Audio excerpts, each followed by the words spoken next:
In episode 3 of Undercover High School, Hae-seong and Dongmin discover a body under the floorboards, and Hye-seung realizes that the body isn't real. Inside a ballet shoes, Hye-seung finds a key. As Principal Park saw them, Hye-seung explained that they are investigating about a ghost story. Hye-seung informs his team about his discovery, emphasizing the seal on the key that corresponds to Shu Byung-moon's seal. They realize that the ghost story was a clue pointing to the gold bars. Hye-seung decides to look into all 4 ghost stories at the school. At the same time, Principal Park updates Chairwoman Shu Myung-ju on the situation, and she agrees with Hye-seung's conclusions. During school, Hye-seung approaches Dongmin and asks to share some spooky stories with him. Suah receives a phone call from Dongmin's grandma, who mentions that her ID got confiscated. Surprisingly, she mentions Jung Hae-seung's name. Dongmin shares the second ghost story, involving a grandfather clock donated by Shu Byung-moon. The tale warns that when alone in the school, the clock will chime, and crimson eyes will come for you.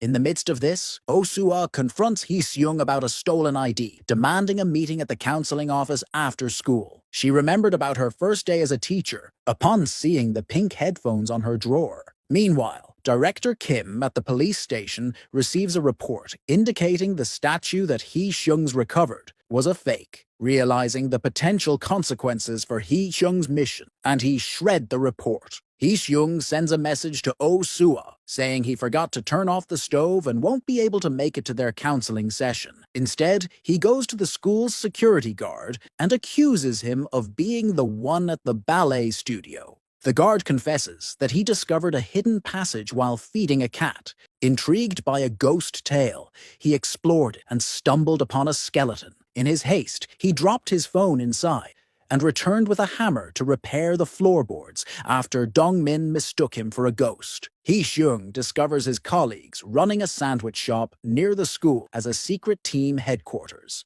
Meanwhile, Suah sees Tae-soo talking to Dongmin and bravely asks for his grandmother's IDs back. Tae-soo returns it, but then he steps on Dongmin's hand when he tries to pick it. Suah discovers Tae-soo's actions and asks him to meet her at the counseling office. He dismisses her, criticizing her status as a temporary teacher. Even Dongmin also tells her that they were just messing around and not to worry about him. When Hye-seung sees an elderly lady having a tough time on the street, he decides to lend a hand. Even though Yena's car is honking at him to move, he helps the old lady, he walks her home, and discovers that she is Dongmin's grandma. She's so thankful and she gives him some money for him. Dongmin opens up to Hye-seung and apologizes for not being honest with teacher Suah.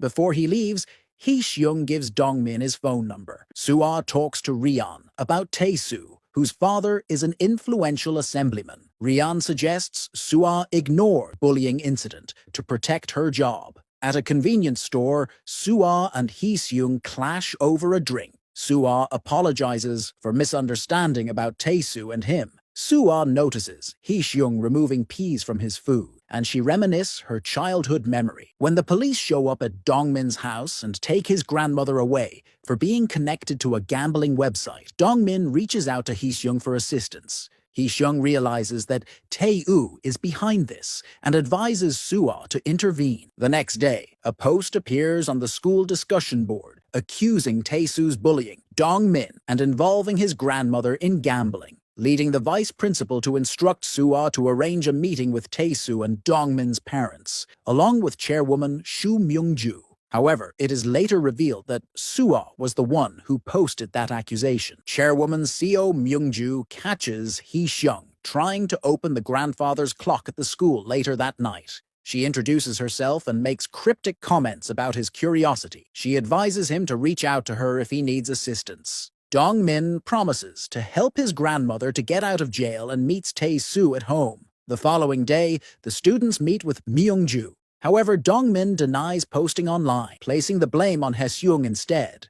A flashback reveals Tae-soo's threats him, and that's why he forced to lie. Hee-seung confronts Dong-min over the incident, assuring him it wasn't his fault. Hee-seung contacts Young-hoo, instructing him to gather information on Park Tae-soo. Young-hun reveals details about the gambling website owner to Hee-seung, to whom Tae-soo provided an ID card. The following day, the school conducts an anti-bullying committee meeting. Hee-seung arrives late, almost facing expulsion from the vice principal, until he dramatically arrives on his bike with the gambling website owner. In the final moments of Undercover High School Episode 3, a flashback reveals a young Hee-seung at school, facing bullying for being an orphan. Known as Si-hyun at that time, he stood his ground against demands for an apology from other students' parents.